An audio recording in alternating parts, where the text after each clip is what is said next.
I'm Maggie, 35, a tech executive who climbed to success from poverty through sheer determination. After years of saving, I finally purchased my dream oceanfront villa in Malibu for $5 million. I was just settling in when my phone rang. It was my sister Amanda, her voice dripping with entitlement. "We're on our way to you. There will be 11 of us. Prepare beds, towels, slippers, food. We'll be staying for 3 weeks. We'll be there in 30 minutes, so hurry up." I smiled, remembering our complicated history. Before I tell you what happened next, drop a comment letting me know where you're watching from and subscribe to hear how I handled this situation that would change our relationship forever. For our family, growing up in a small Minnesota town wasn't easy. Just to keep food on the table and a roof over our heads, my parents worked multiple jobs. Despite their financial struggles, they always seemed to find extra resources for my sister Amanda, who is 4 years younger than me. While I understood a younger child sometimes needs more attention, the disparity in how we were treated was impossible to ignore. From the moment she was born, Amanda became the center of our family universe. When I needed new school supplies, I was told to be frugal and make do with what I had from the previous year. Meanwhile, brand new everything, from colorful backpacks to the latest trendy clothes, was received by Amanda. By saying that Amanda was more sensitive and needed extra support to thrive, my parents justified this. By 16, I was working 2 part-time jobs after school. One at the local grocery store stocking shelves and another babysitting for our neighbors on weekends. Every dollar I earned went toward my college fund, because my parents had made it clear that they couldn't help me. "You're so smart and capable, Maggie," my mom would say. "You'll figure it out." Meanwhile, for Amanda, they started a separate college fund when she was still in elementary school. When we were children, the pattern of Amanda taking my things without permission began.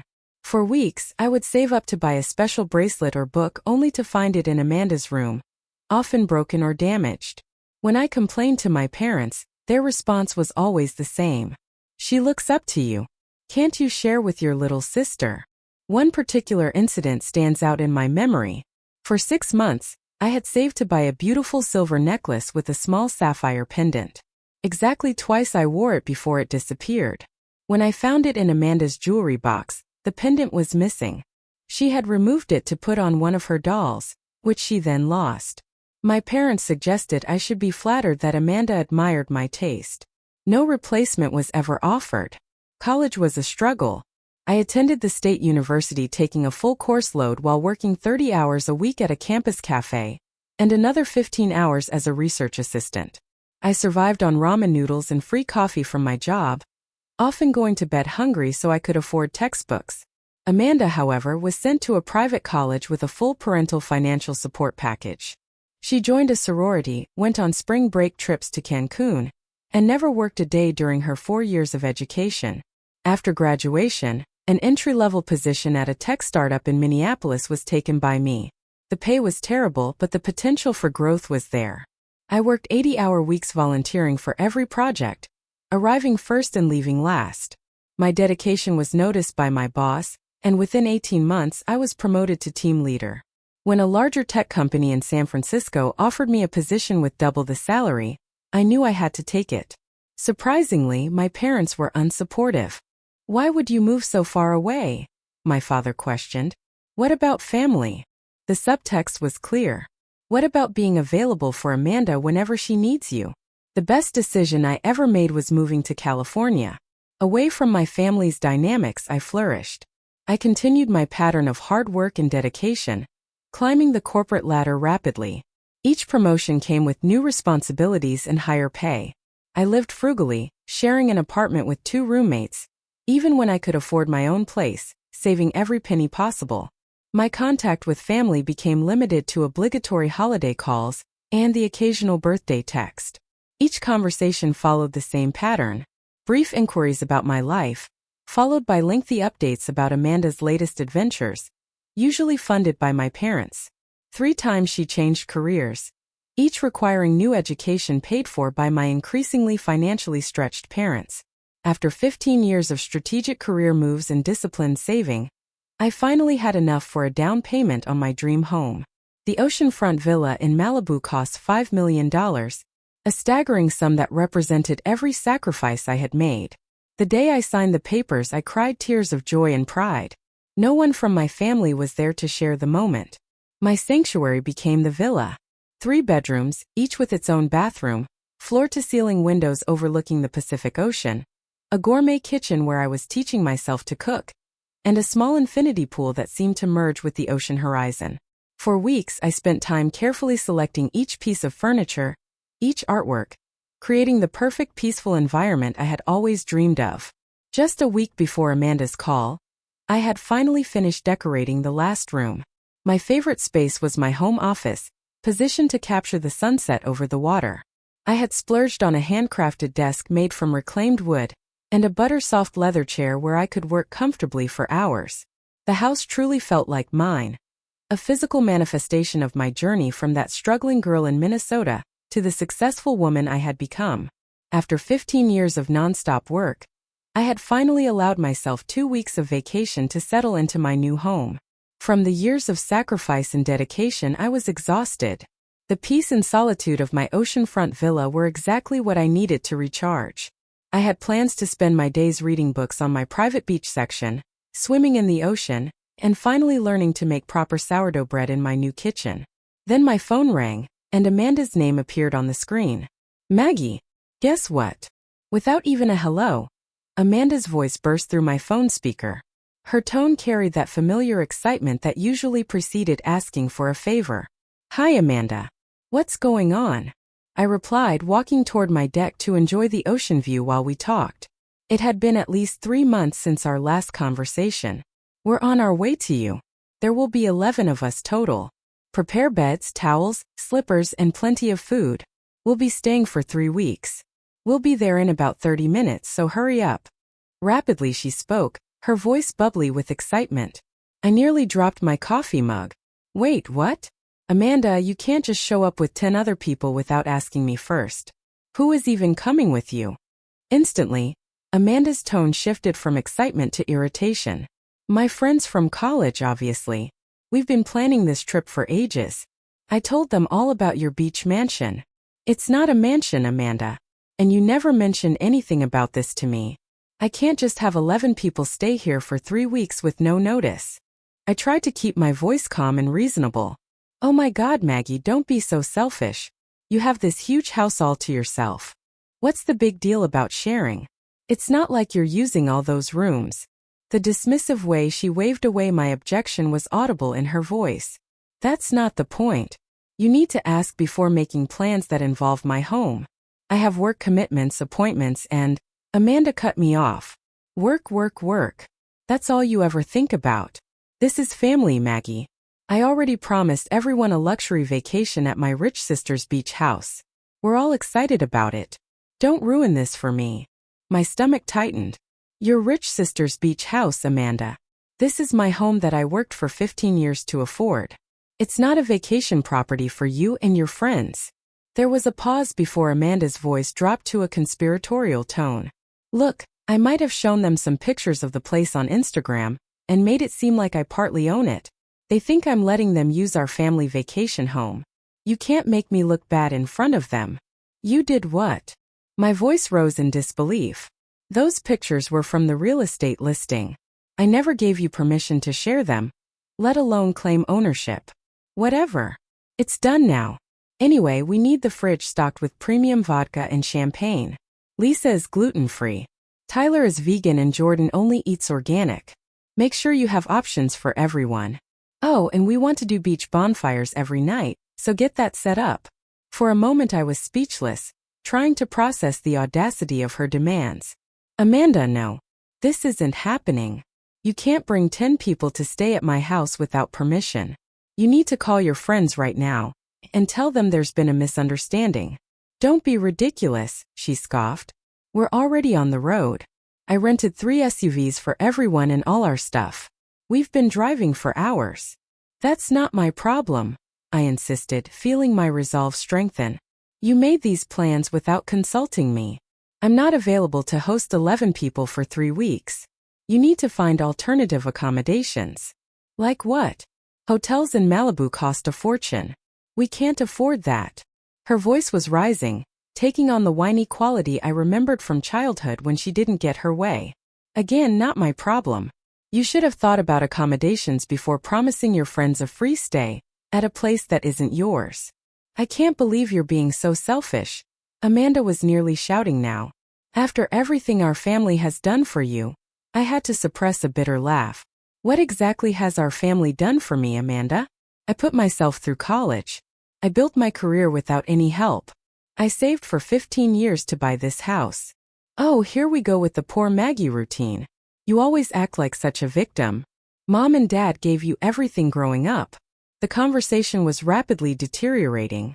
Amanda, this isn't about our childhood. This is about you making plans to invade my home without asking. The answer is no. Fine. I'll tell Mom and Dad how selfish you're being. They'll be so disappointed that you won't help your only sister. Is that really what you want? The familiar guilt tactic. I had seen it deployed countless times before. You're 31 years old, Amanda. Running to Mom and Dad because I won't let you and 10 friends crash at my house uninvited is ridiculous. You know what? We're coming anyway, she declared defiantly. Once we're at your front door, you won't turn us away. You never could say no to me in person. My heart was pounding, but a strange calm was also settling over me. Amanda, listen to me carefully. Do not come to my house with 10 people expecting to stay. You will not be admitted. I will not open the gate. We'll see about that, she said with smug confidence. We need at least 7 bedrooms. Your office can be converted to a bedroom for Lisa and Tyler. They're a couple so they can share. Make sure the pool is clean and we'll need beach towels for everyone. Not just regular bath towels. Preferably those oversized Turkish cotton ones. The entitlement was breathtaking. Amanda, I'm serious. Do not come here. 30 minutes, Maggie. Have snacks ready when we arrive. We're starving. And with that, she hung up, not giving me a chance to object further. I stood on my deck, phone still in hand, looking out at the peaceful ocean that suddenly felt anything but peaceful. My mind was racing. This was the same pattern that had played out my entire life. Amanda making unreasonable demands, me initially objecting, then eventually giving in to keep the peace. But something felt different this time. This was my home, my sanctuary that I had worked so hard to create. The thought of 11 people invading it for 3 weeks, treating it like a free resort while I played maid and cook made my blood boil. The audacity of Amanda showing my house to her friends and claiming partial ownership crossed a line I couldn't ignore. For the first time in our relationship, I felt something stronger than the guilt and obligation that usually drove me to compliance. I felt resolve. This was my house bought with my money, and I had every right to decide who stayed in it. With newfound determination, I picked up my phone again. It was time to make some calls. As I stood on my deck, the enormity of what was about to happen hit me full force. This wasn't the first time Amanda had steamrollered over my boundaries, but it was certainly the most egregious example. My mind flashed back through a lifetime of similar incidents. Amanda borrowing my car without asking in high school, and returning it with an empty gas tank. Amanda wearing my new dress to her college interview and spilling coffee all over it. Amanda giving my phone number to telemarketers when they asked for hers. Each time I had given in. Each time I had swallowed my anger and resentment for the sake of family peace. Each time my parents had sided with her, telling me I needed to be more generous, more understanding, more forgiving. She's your little sister, they would say, as if that explained and excused everything. But this was different. This wasn't a borrowed item or a small inconvenience. This was my home, my sanctuary, the physical embodiment of 15 years of sacrifice and hard work. The thought of Amanda and 10 strangers treating it like their personal resort, while I catered to their needs, made something snap inside me. I called Taylor, my best friend since college and the person who knew me better than anyone. She answered on the second ring. You're not going to believe what Amanda just did, I said and proceeded to tell her about the call. Taylor's reaction was immediate and forceful. Absolutely not. Maggie, you cannot let this happen. This is insane, even for Amanda. I know, I agreed. But she's already on her way. What do I actually do when 11 people show up at my gate expecting to be let in? You don't let them in, Taylor said simply. This is your house. You get to decide who enters it. But the fallout with my family, We'll be temporary and probably healthier in the long run, Taylor finished for me. Maggie, you've been letting Amanda walk all over you your entire life. This isn't just about this one incident. This is about setting a boundary that should have been set years ago. She was right, and deep down I knew it. Okay, I said, feeling a strange mix of anxiety and relief. I'm going to stand my ground. Good. Now let's think strategically about this. You don't want this turning into a scene that ends up on social media, or with the police being called. Together we formulated a plan. First, I called my security company. My villa was in a gated community with additional security features I had installed when I moved in.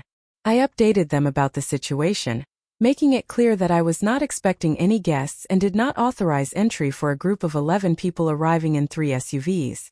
Next, I texted my neighbor Harold, a retired judge who lived in the villa next door. Harold and I had bonded over our shared love of gardening, and he had become something of a mentor to me. I briefly explained the situation and asked if he would be willing to be a witness if things escalated. His response was immediate. I'll be home all day. Call if you need me. I took out my journal and documented the entire phone call with Amanda, while it was still fresh in my memory, including timestamps and as many verbatim quotes as I could remember.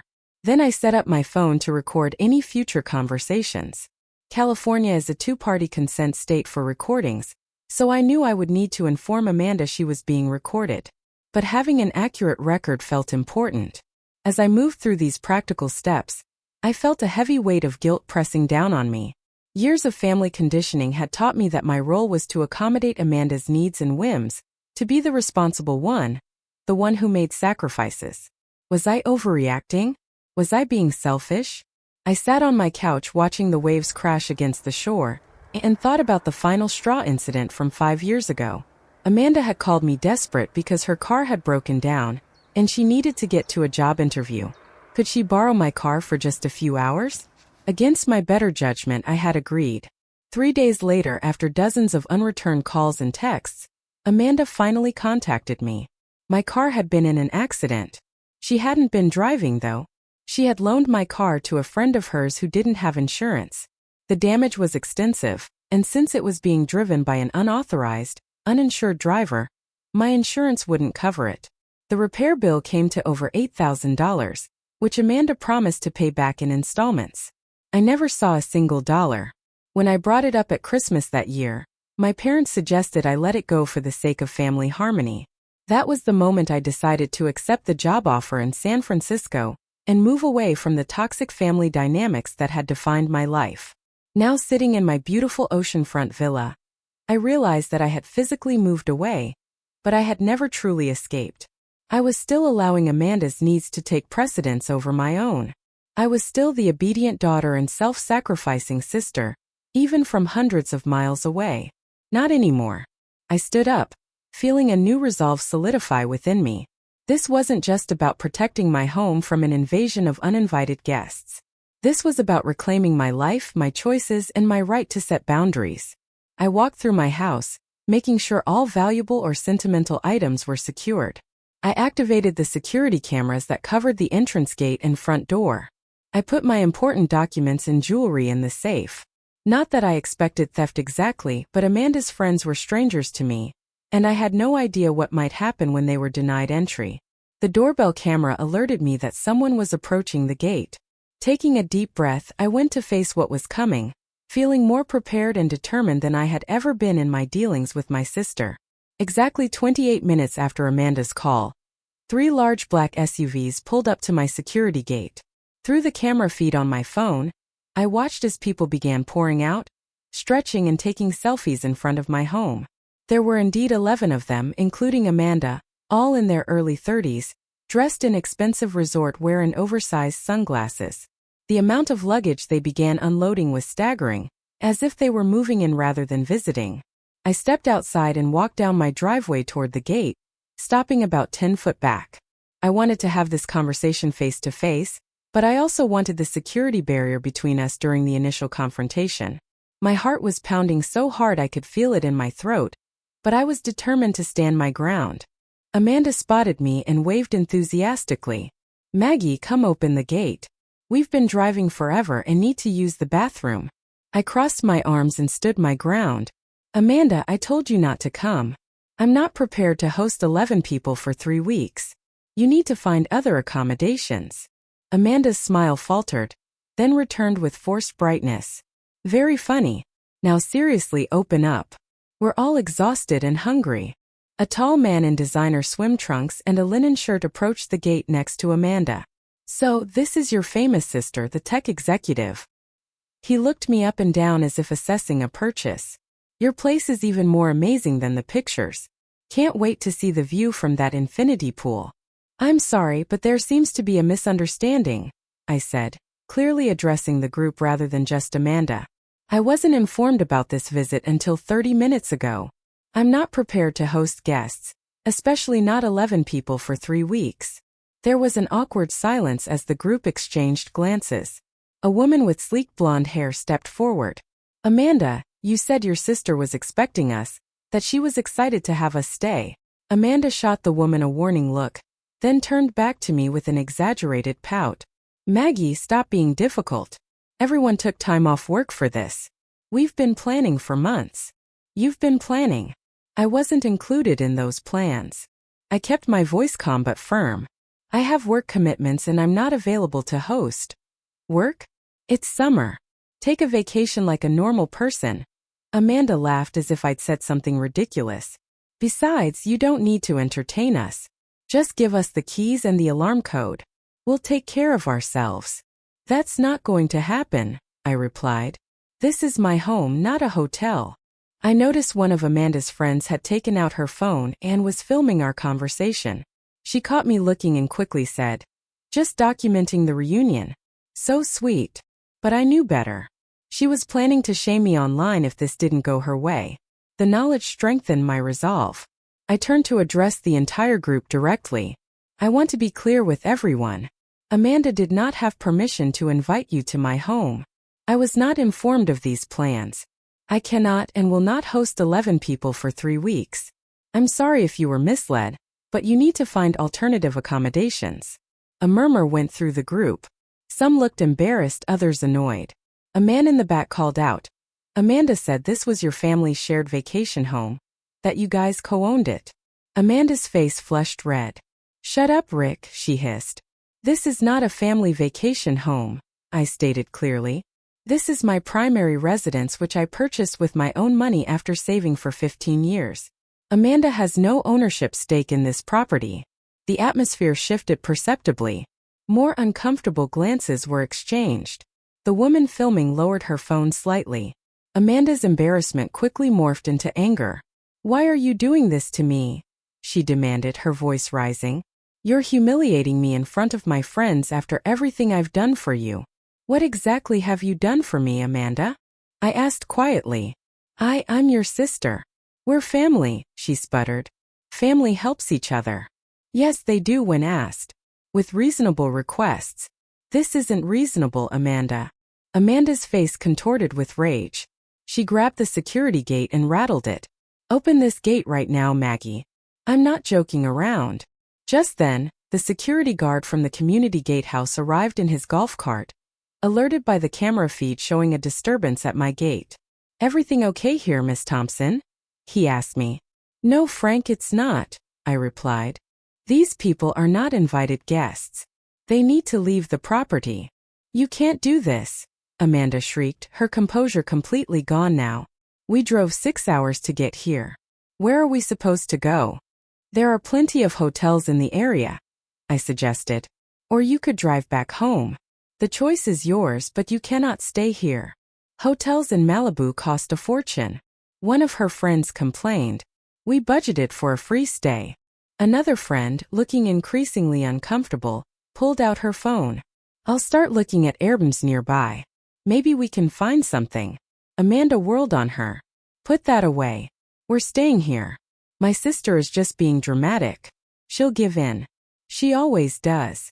Those last 4 words hit me like a physical blow. She'll give in. She always does. That had been the dynamic my entire life, and Amanda was counting on it now.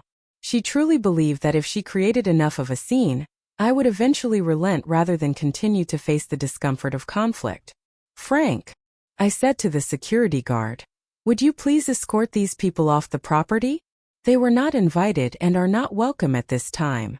Yes, ma'am, Frank replied, turning to the group. I need you all to return to your vehicles and exit the community. This is ridiculous, Amanda shouted. I'm going to call Mom and Dad. They'll tell you how selfish you're being. Go ahead, I said, surprised at how calm I felt. I'm an adult, Amanda. Our parents don't get to decide who stays in my home. As Frank began firmly directing everyone back to their vehicles, I noticed the woman who had been filming had moved away from the group and was approaching the side gate that led to the beach access. She was clearly trying to find another way onto the property. Ma'am, Frank called out. That's private property as well. Please return to your vehicle. I watched as my sister's carefully orchestrated plan fell apart before her eyes. Her friends were confused and increasingly annoyed, realizing that the luxury beach vacation they had been promised was not going to materialize. Some were already on their phones, presumably searching for alternative accommodations. Others were casting accusatory glances at Amanda. The confrontation was painful but necessary. As I stood my ground watching Amanda's fury and desperation grow, I felt something unexpected, a profound sense of liberation. For the first time in our relationship, I was refusing to be manipulated. I was holding firm to my boundaries, and despite the discomfort of the moment, it felt right. As the reality of the situation sank in, Amanda changed tactics. Her angry expression melted into the pouty, pleading look that had worked so effectively throughout our childhood. Maggie, she said, her voice softening to a wounded tone. How can you do this to me? Remember when we were little and promised to always be there for each other? Remember the secret hideout we built in the backyard? How can you turn your back on all that history? The emotional manipulation was so transparent it was almost laughable, but I recognized the strategy. Amanda had always been skilled at weaponizing nostalgia and shared memories to get her way. Our childhood memories don't entitle you to commandeer my home without permission, I replied steadily. I'm not turning my back on our relationship. I'm establishing a healthy boundary. Boundary? What's that even mean? We're sisters. There aren't supposed to be boundaries between family. She was getting desperate now, her voice rising and falling dramatically. I noticed that several of her friends were starting to look distinctly uncomfortable. A tall woman with auburn hair had moved back toward one of the SUVs and was leaning against it with her arms crossed, clearly distancing herself from the scene. A man with glasses was frowning as he looked between Amanda and me, his expression increasingly concerned. I think everyone's getting the real picture now, I said quietly. This isn't the first time you've made promises on my behalf without asking. Is it, Amanda?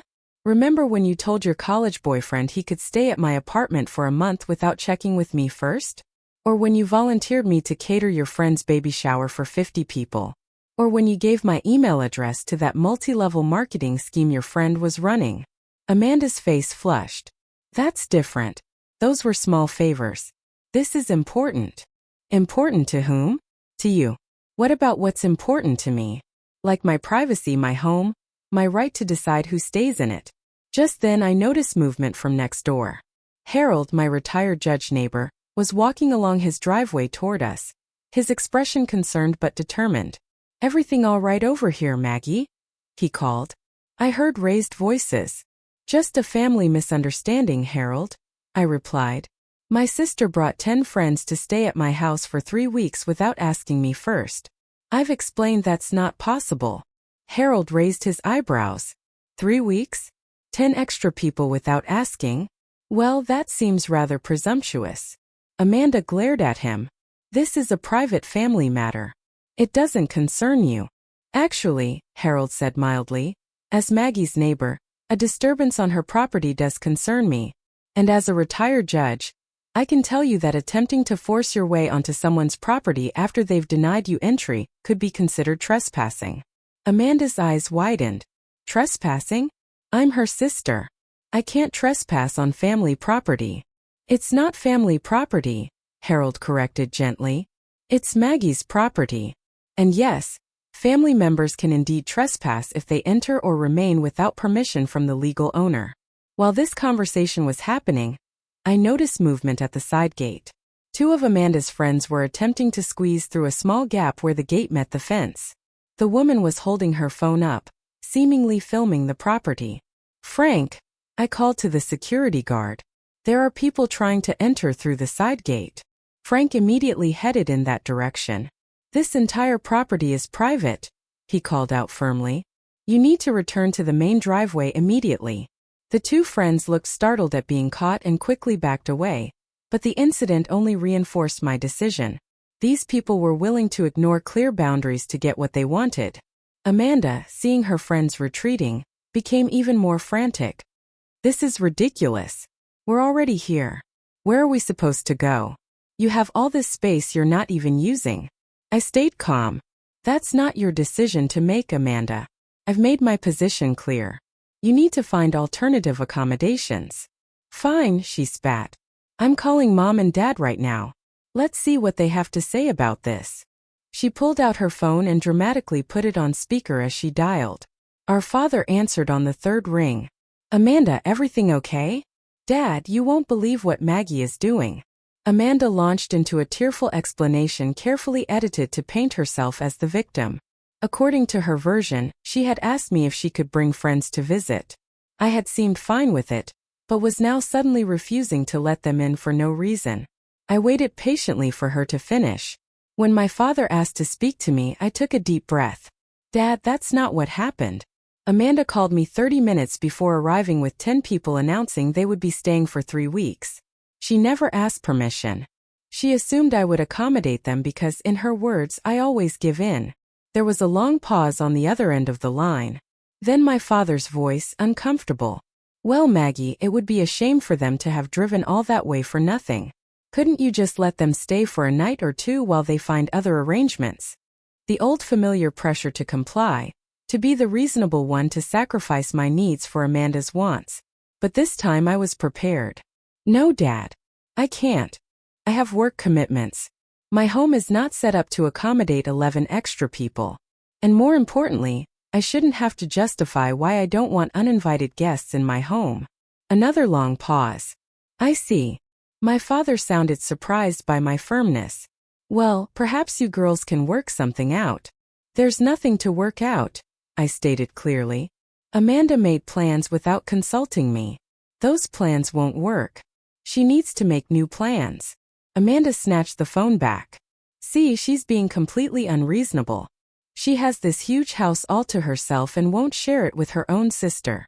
While this drama was unfolding, I noticed something interesting happening among Amanda's friends. Several had moved away from her and were huddled together, talking quietly. The woman with auburn hair approached me cautiously. "I'm really sorry about this," she said quietly. "Amanda told us this was a family vacation home that you co-owned. She said you were excited to have us visit. If we had known this was your primary residence and that you weren't consulted, we never would have come." Her sincerity took me by surprise. "Thank you for saying that." "I'm Jordan," she continued. "I've known Amanda since college, but I've never seen this side of her before. This is really uncomfortable for all of us." As Jordan and I were speaking, 2 more friends approached looking embarrassed and apologetic. One of them, a man who introduced himself as Ethan, shook his head in disbelief. "She showed us pictures of this place and said it was our family's beach house, and that you were hardly ever here because you're always working," he explained. "We all chipped in for the rental cars and food budget, but she said accommodation was covered because, family property." The picture was becoming clearer with every revelation. Amanda hadn't just invited friends to stay at my house without permission. She had deliberately misrepresented her relationship to my property, possibly to elevate her social status among her friends. The vacation was built on a foundation of lies, and now those lies were being exposed. Amanda, noticing her friends talking to me, ended the call with our father and stormed over. "What are you guys doing? Stop talking to her. She's trying to manipulate you." Jordan stood her ground. "Amanda, you told us this was a family vacation home that you co-owned. You never said it was your sister's private residence, or that she wasn't expecting us." That's not important," Amanda sputtered. "The point is we need a place to stay and she has room." "It is important," Ethan countered. "You lied to us. You put all of us in this incredibly awkward position. One by one, Amanda's friends were distancing themselves from her, both physically and emotionally. Her desperate attempt to save face by making me look like the villain was backfiring dramatically as the truth emerged. In a last-ditch effort, Amanda turned to Frank, the security guard. Can she actually do this? Legally turn away family? Frank nodded solemnly. Yes, ma'am. The owner of a private residence has the legal right to determine who may enter their property. Miss Thompson has made it clear you don't have permission to enter. Amanda looked around wildly, seeing her carefully constructed plan crumbling around her. Her friends were retreating to the vehicles, some already on their phones searching for hotels. The security guard was firm but polite in his insistence that they leave. My neighbor Harold stood nearby, a silent witness to her unraveling deception. For the first time in our relationship, Amanda had no leverage, no way to manipulate the situation to her advantage. The raw truth was exposed for everyone to see, and there was nowhere to hide. After nearly an hour of confrontation, Amanda and most of her friends finally returned to their vehicles. The dream of a free luxury beach vacation thoroughly shattered. As they prepared to leave, Jordan and another woman named Mia approached me again. Would it be okay if we talked for a minute? Jordan asked hesitantly. We feel terrible about this whole situation.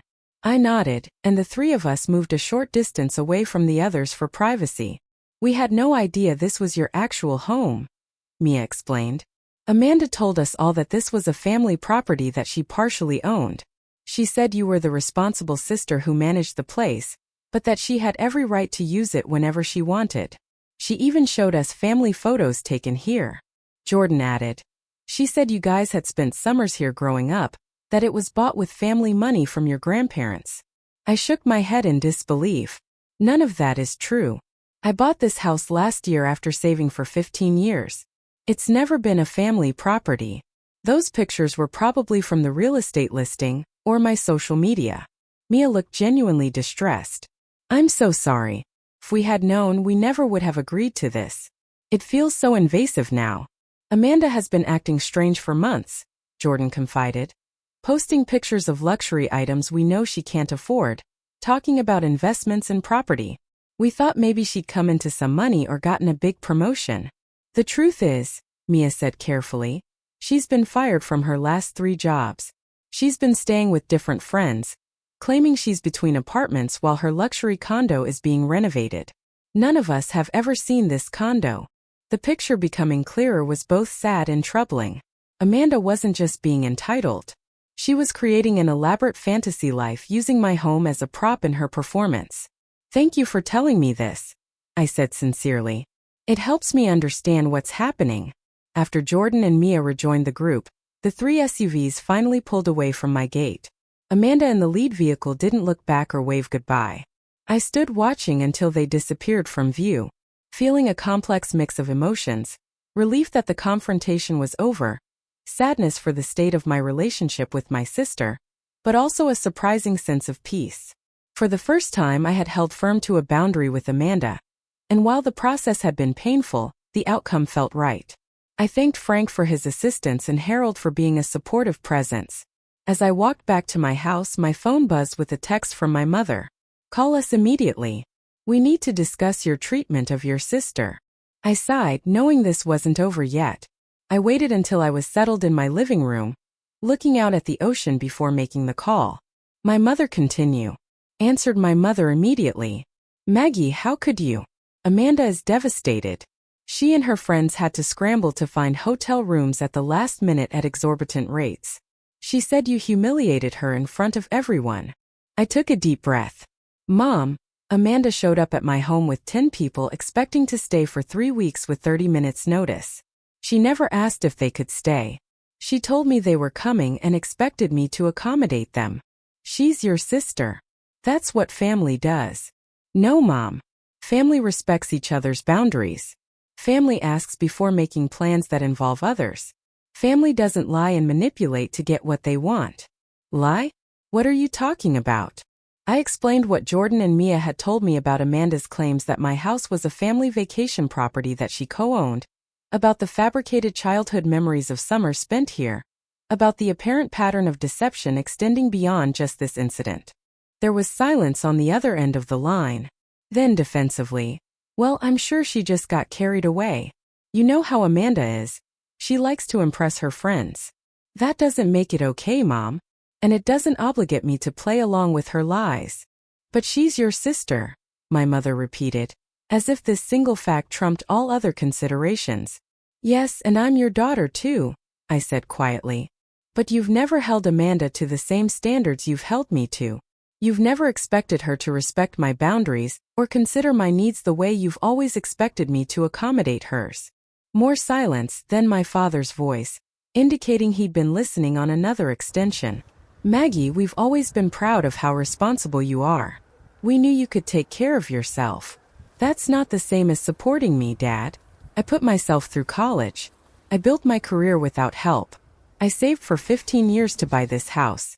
And the first thing Amanda does when she finds out about it is try to claim it as her own and invite 10 strangers to stay here without asking. She's going through a rough patch," my mother interjected. "She needs family support right now." "I'm willing to support Amanda in healthy ways," I replied. "But enabling her lies and allowing her to take advantage of me isn't supporting her. It's making her problems worse." The conversation continued for nearly an hour. Old patterns and dynamics were brought to the surface, examined and challenged. For the first time, I spoke openly about my experiences growing up as the less favored child, always expected to sacrifice for Amanda's benefit. I shared how that dynamic had shaped our adult relationship, and how it needed to change for us to have a healthy connection moving forward. My parents were defensive at first, then resistant, then finally reluctantly contemplative. The conversation didn't resolve everything, but it opened a door to greater honesty that had been firmly closed my entire life. After we hung up, I walked through my peaceful home, feeling truly present in it for the first time since Amanda's call. This space was mine. I had earned it. I had a right to determine who entered it and on what terms. That evening, my phone began buzzing with notifications. Amanda had apparently taken her grievances to social media, posting a tearful video about being turned away by her own sister when I had so much space I wasn't using.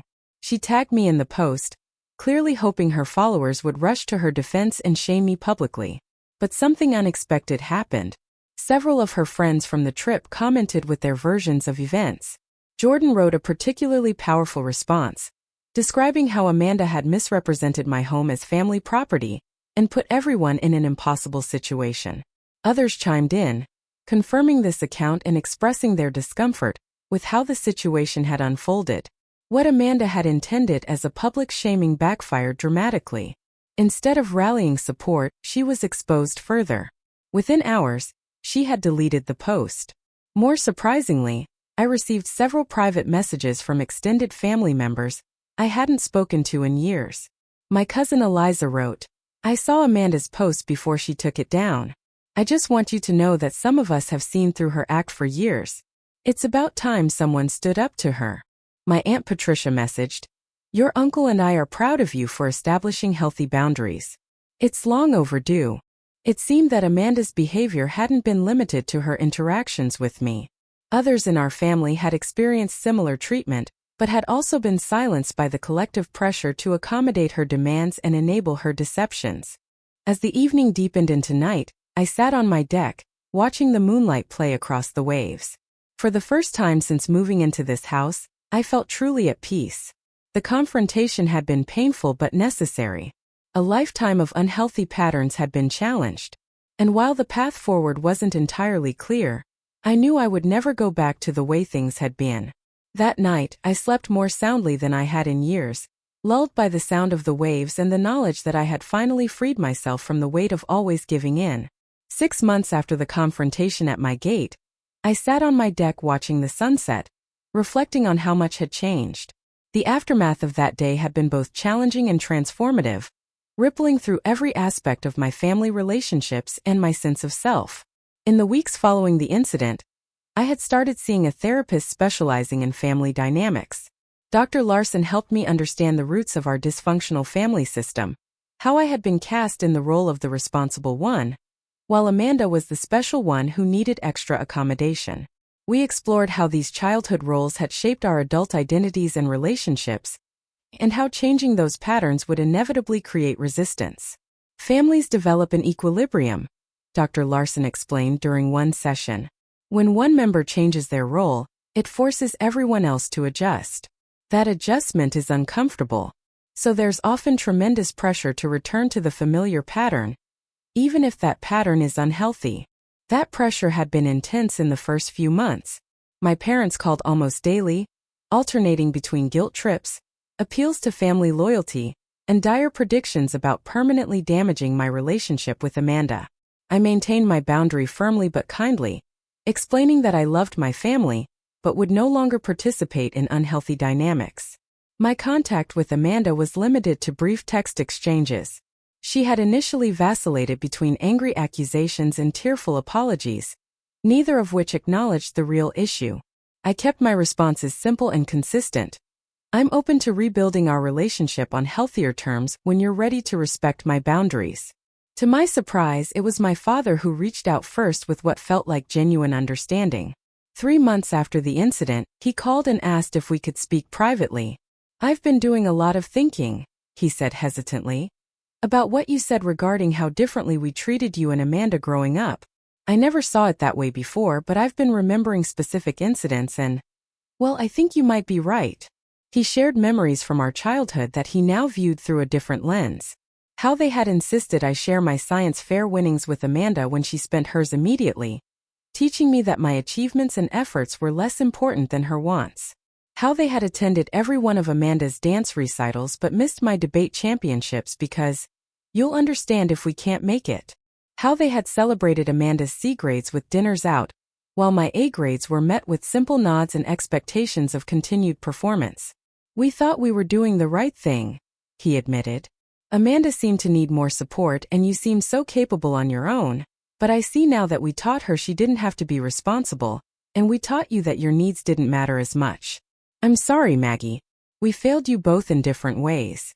That conversation marked a turning point in my relationship with my father. It wasn't a complete resolution, but it was a start towards something more honest and balanced. My mother took longer to come around, still clinging to her view of family dynamics where protecting Amanda from consequences was the priority. But even she had begun to ask questions about my life and experiences that showed a new awareness. The most surprising development came from Amanda herself. After 4 months of minimal contact, she called me on a Sunday morning. Her voice lacked its usual dramatic flair, sounding instead subdued and thoughtful. "Mom and Dad cut me off financially," she said without preamble. "They said it's time I learned to support myself. How do you feel about that?" I asked carefully. Terrified, angry, relieved, maybe. "I don't know." She paused. "Jordan helped me get a job at her company, entry-level customer service. It's humbling, but it's a start." We talked for nearly an hour, the longest genuine conversation we'd had in years. Amanda didn't offer a direct apology for the villa incident, but she approached something adjacent to accountability. "I think I've been living in a fantasy world," she admitted. "Pretending to have things I don't have, using other people to maintain the illusion. I don't want to be that person anymore." It wasn't a dramatic reconciliation, but it was a first step toward a different kind of relationship. We agreed to meet for coffee the following month when she would be in Los Angeles for a training seminar. Small steps, realistic expectations. As my family relationship slowly evolved, so did my relationship with my home. I had initially purchased the villa as a sanctuary, a private retreat from the world. After the confrontation, I found myself wanting to share it on my own terms with people who respected my boundaries. I hosted my first proper housewarming party 5 months after the incident. 20 friends who had supported me through my career journey, my therapy progress, and the family drama gathered to celebrate not just my home, but the new sense of ownership I felt over my life and choices. Taylor, who had encouraged me to stand firm from the beginning, raised a toast that brought tears to my eyes. To Maggie, who built this beautiful home with 15 years of hard work, and who had the courage to protect it when it mattered. May this space always be filled with joy, peace, and only the guests you actually invite. The laughter that followed was healing, transforming what had been a painful memory into something that could be viewed with humor and pride. Learning to enjoy my success without guilt was perhaps the most profound change. For years, I had downplayed my achievements, feeling somehow that my success cast a shadow on Amanda's struggles. Dr. Larson helped me see that this zero-sum thinking was part of the unhealthy family dynamic. Your success doesn't cause her failures, and minimizing your accomplishments doesn't elevate hers, she pointed out. You can celebrate your achievements while still having compassion for her challenges. This shift in perspective allowed me to finally take full pleasure in the life I had built. I began to view my oceanfront villa not as something I needed to justify or defend, but simply as the well-earned fruit of my labor. It became truly mine in a way it hadn't been before. A sanctuary not just from the outside world, but from the internal voices of doubt and guilt that had followed me for decades. The freedom that came from standing up for myself extended beyond my family relationships. I found myself setting clearer boundaries at work, with friends, even with service providers. I became more comfortable expressing my needs and preferences, no longer feeling that my role was to accommodate everyone else at my own expense. As I watched the final rays of sun sink below the horizon, I reflected on the most important lesson I had learned. Setting boundaries isn't selfish. It's necessary for healthy relationships. By allowing Amanda to continue her pattern of entitled behavior, I wasn't helping her. I was enabling a dynamic that limited her growth and damaged our connection. Real love, I had come to understand, sometimes means saying no. It means holding others accountable for their actions and allowing them to experience the natural consequences of their choices. It means refusing to participate in deceptions, even when they're wrapped in the language of family loyalty. The road ahead with my family would likely have more bumps and challenges. Patterns established over decades don't change overnight. But for the first time, I felt equipped to navigate those challenges without sacrificing my own well-being in the process. I hope my story resonates with those of you who might be struggling with similar family dynamics. Remember that you deserve respect, that your needs matter, and that setting healthy boundaries is an act of self-care that ultimately benefits everyone involved. Have you ever had to set a difficult boundary with a family member? How did you handle it? Share your experiences in the comments below. And don't forget to like and subscribe for more stories about navigating complicated family relationships. Thank you for listening, and I wish you courage and strength on your own journey toward healthier relationships and self-respect.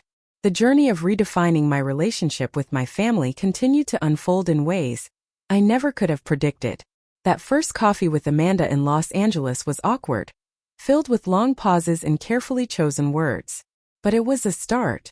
She talked about her new job, the frustration of starting at the bottom, and the surprising satisfaction of earning her own paycheck, however small. I listened, offering encouragement without bailing her out. It was a new dance for both of us. She didn't ask for money, and I didn't offer unsolicited advice. We simply talked as two adults, tentatively finding a new footing without the old scripts of rescuer and victim. My parents' evolution was slower, but it was progress. Conversations with my mother became less about Amanda's crises and more about my life, my work, my home, even my dating life. She began to ask questions and actually listen to the answers. It felt strange at first, like learning a new language, but gradually it began to feel more natural. My father became my unexpected ally. He started calling me every Sunday just to chat. We talked about books, the stock market, his garden. Sometimes, he would gently broach the topic of the past, offering another memory he had re-examined, another apology that, while never enough to erase the past, began to build a more honest future. A year after the gate incident, I decided to host a small, carefully planned family Thanksgiving at my home. It felt like the ultimate test of our progress. The guest list was small. Just my parents and Amanda. I set clear expectations up front about the duration of the visit and planned activities to avoid too much unstructured time that could lead to old dynamics. To my amazement, it was the most peaceful holiday we had ever shared. Amanda helped in the kitchen without being asked. My parents admired the house without making comparisons or loaded comments. We talked about light, neutral topics and enjoyed the view. It wasn't perfect. There were a few tense moments, but we navigated them. We didn't fall back into the old patterns.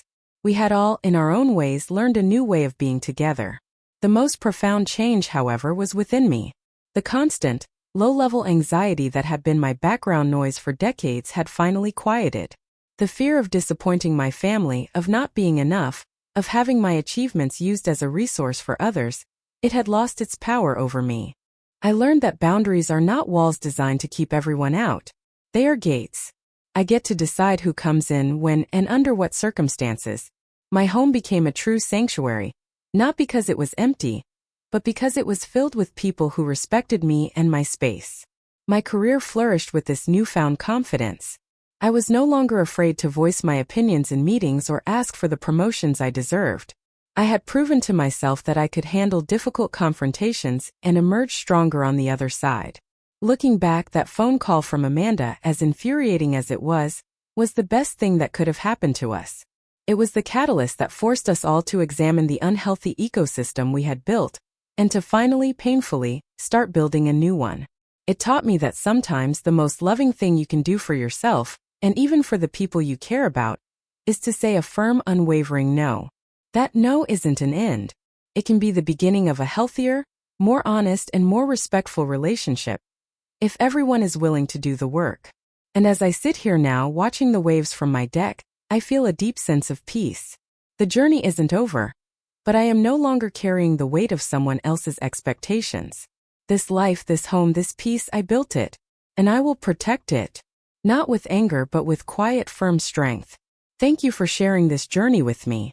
Your support in the comments on my last video meant the world to me. I'd love to hear how your own journeys toward setting boundaries are going. What's one small boundary you've set recently that has made a big difference in your life? Share it below. Don't forget to like this video if you found it helpful, and subscribe for more conversations about creating a life on your own terms. Until next time.